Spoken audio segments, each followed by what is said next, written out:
Hello Commanders, welcome back to the command table. I am Mathermar and we are continuing with our journey walkthrough.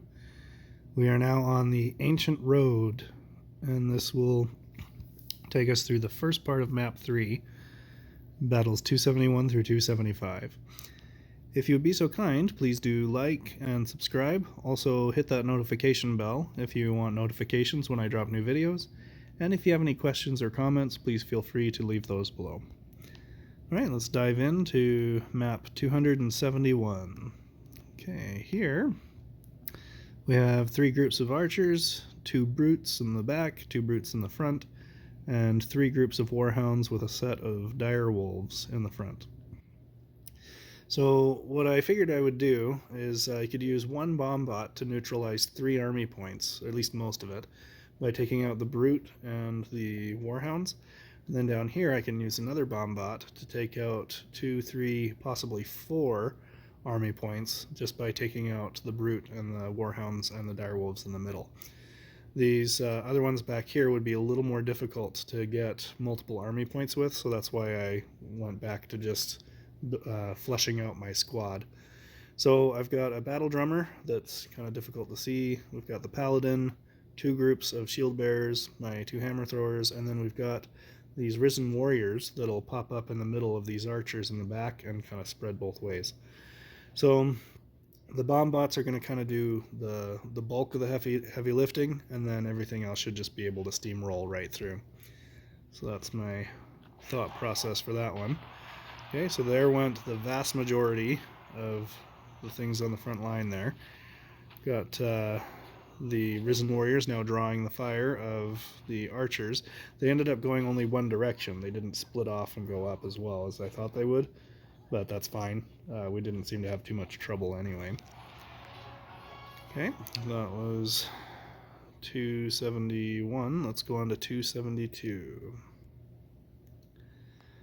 Alright, here we have 2 stormcallers in the back, 2 untamed beasts, and 1, 2, 3 groups of... Is that 3? No, that's 4. 4 groups of direwolves in the front.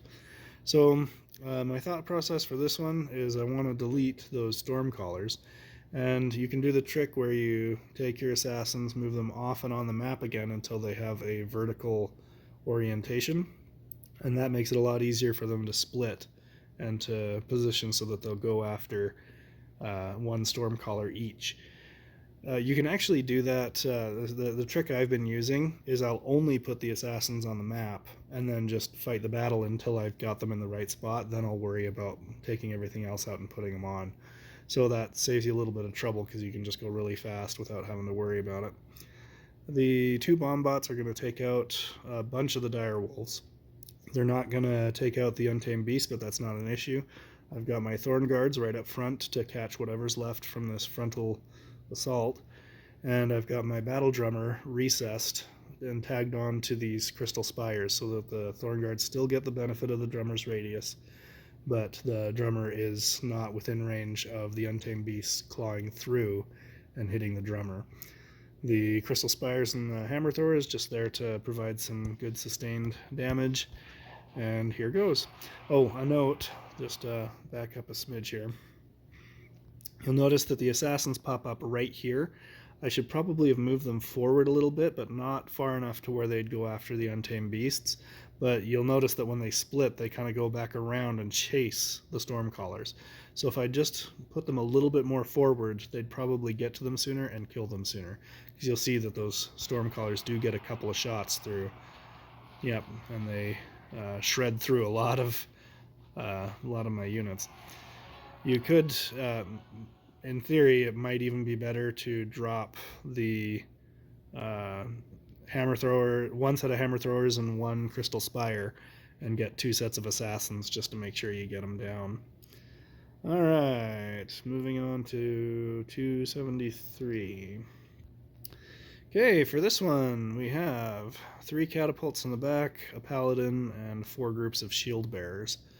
So my thought process for this one, I'm going to send this bomb bot, thread the needle right between those 2 front groups, and that's going to cause everybody to converge on that bomb, and it's going to get 2 units worth by taking out half of each of these front groups and this full back group. That's going to clear a path for the second bomb bot to come through and kill whatever's left of that group and the paladin. This bomb bot gets that group, and the assassins get the catapults. I've got them set up to where they'll split, so one assassin from each group will come after this center one, and then the other assassin from each group is going to go after the top and bottom. I've got my cleanup crew here in the event that this whole first part doesn't work, but there's not going to be much left for them to get. So let's go ahead and run it.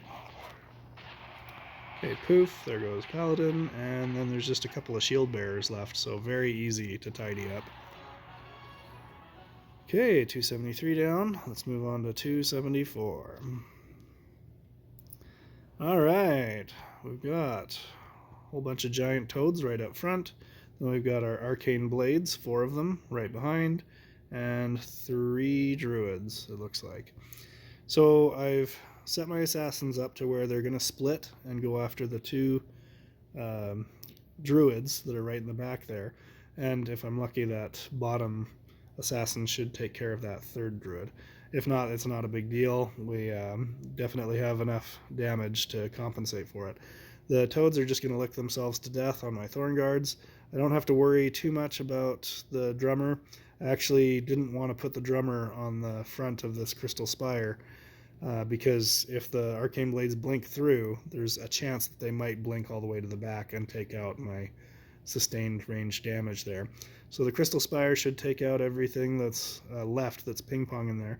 These bomb bots, you can have something on the front line to draw that first shot from the toads, and that buys these bomb bots time to get in before the toads can get their second shot off, because if they get their tongue on that bomb bot, it belongs to them and it'll neutralize it. So if you have their first shot go after something else, and then you have the bomb bot run past that front group, you can usually get it to make contact and explode. So here you go. Okay, the assassins in the back gonna split, and we do get all 3 druids. Then the fire damage is able to take down the toads. It makes things go a lot faster. And obviously the toads are just killing themselves by licking the thorn guards to death. So there it is. Alright, 274 down. Let's hop over to 275 and then we'll call it for this video. Alright, this one gave me some trouble initially, but I got it sorted out. You'll notice that everything here is level 9 and everything over here is level 7 or level 6. So I've been trying to go through the entire journey by using units that are at least 1 level, if not 2 levels below whatever I'm up against, just to show you it can be done. I'm also not using any artifacts. I'm only using the power stones that are in this era. So if you don't have the corrupted power stones like this era, which is going to end in a day, then you should still be able to compensate for that by having higher level units and the artifacts. So for this one, my thought process is that I would delete these cannoneers in the back, just get rid of them, and then after that the assassins are just going to end up dying in the middle of this giant mess of fire knights and earth elementals, and that's okay. You don't need a whole heck of a lot to hold that off. I've got these entangling roots to kind of slow everything's approach so that these crystal spires can do the bulk of the damage, and then this brute, it will do damage, but it's mostly there just to kind of act as a wall of its own to keep anything from getting past this point. So the earth elementals will split, and that'll occasionally pop something over, and that's why I've got this fortification here. The wall is there to protect the Valkyrie and the 2 crystal spires. So it's a little bit of a longer battle, but you can see how it's very effective at grinding through. Another note, okay, the cannoneers are gone. Another note is you notice that the brute is not immune to fire. So not that he has to worry too much, because that Valkyrie is able to keep him capped off. If your brute can't survive this, if it's lower level for whatever reason, or your Valkyrie is lower level, you can use the earth elemental because it is immune to fire, and that'll solve a lot of that problem. I didn't have to worry about it, and I kind of preferred the brute just because the brute does more damage and does it faster. So the Earth Elemental is just so much slower and it doesn't hit as hard. It takes an extra half a second per hit. So there goes. A little bit grindy on that last one, but we got it sorted out. Thank you for watching. If you have any questions, please feel free to ask those. Also, please do like and subscribe, and check out the commandtable.com, where we have tutorials, raid strats, and in the near future we will have merchandise and a comic strip. Thanks for watching. We'll see you soon.